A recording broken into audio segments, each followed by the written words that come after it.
Assalamualaikum warahmatullahi wabarakatuh. Perkenalkan, nama saya Sartina, mahasiswa PIAUD Letting 2016 dengan NIM 1602101006.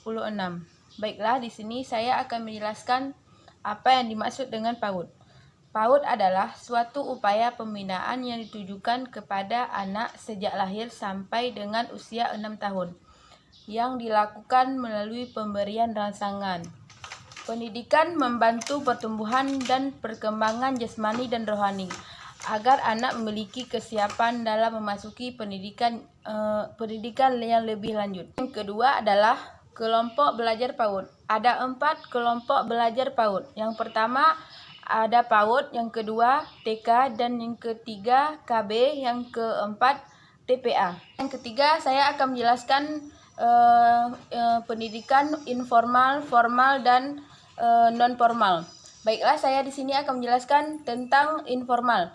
Informal adalah yang dilakukan oleh keluarga dan lingkungan, berbentuk kegiatan belajar secara mandiri.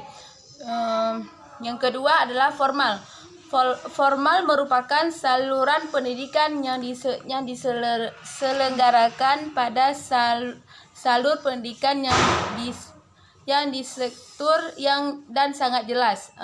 Contohnya seperti TK, SD, dan SMA. Dan yang keempat adalah aspek perkembangan anak. Aspek perkembangan anak ada 6. Yang pertama, nilai agama dan moral. Yang kedua adalah fisik motorik. Yang ketiga, kognitif. Yang keempat, bahasa.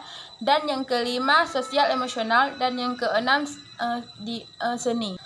Istilah untuk aspek perkembangan anak termasuk ke dalam kognitif adalah kompetensi dan keahlian yang harus dimiliki oleh guru.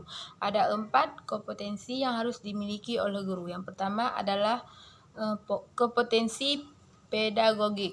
Kemampuan pedagogik adalah kemampuan dan pemahaman terhadap peserta didik, perancangan dan pelaksanaan pembelajaran, dan evaluasi hasil belajar dan pengembangan peserta didik untuk mengaktualisasikan berbagai potensi yang dimilikinya. Yang kedua adalah kompetensi kepribadian.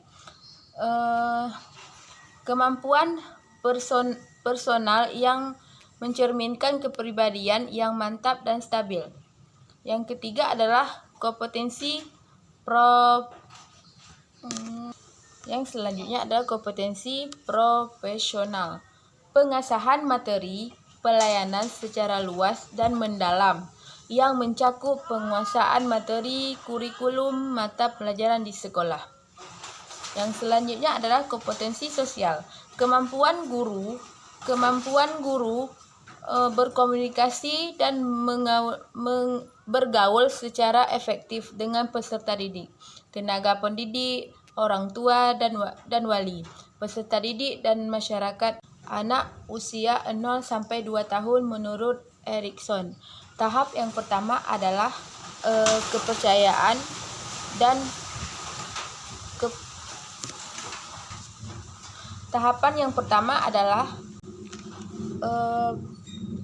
kepercayaan dan ketidakpercayaan. Pada tahap ini, anak sangat tergantung pada pengasuh atau orang tua untuk semua yang dibutuhkan dalam bertahan hidup, termasuk makanan, cinta, penghangatan, keamanan, dan pengasuhan.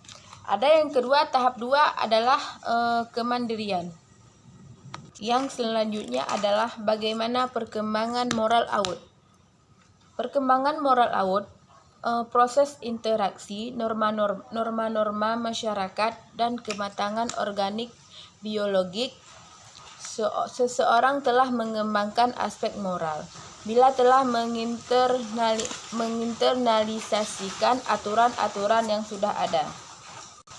Dan yang selanjutnya adalah apa yang dimaksud dengan fase animistik. Animistik adalah suatu keyakinan bahwa benda-benda mati seperti kualitas yang seolah-olah hidup dan mampu bereaksi. Yang selanjutnya adalah pengetahuan yang harus dimiliki oleh guru? Ada 4 pengetahuan yang harus dimiliki oleh guru. Yang pertama adalah kemampuan menghibur atau humor. Yang kedua, cerdas atau penguasa materi. Yang ketiga adalah mampu mengelola emosi yang berhubungan dengan karakternya. Yang keempat adalah mampu memahami kepribadian dan karakter anak. Cukup sekian penjelasan dari saya tentang pendidikan PAUD. Saya akhiri. Assalamualaikum warahmatullahi wabarakatuh.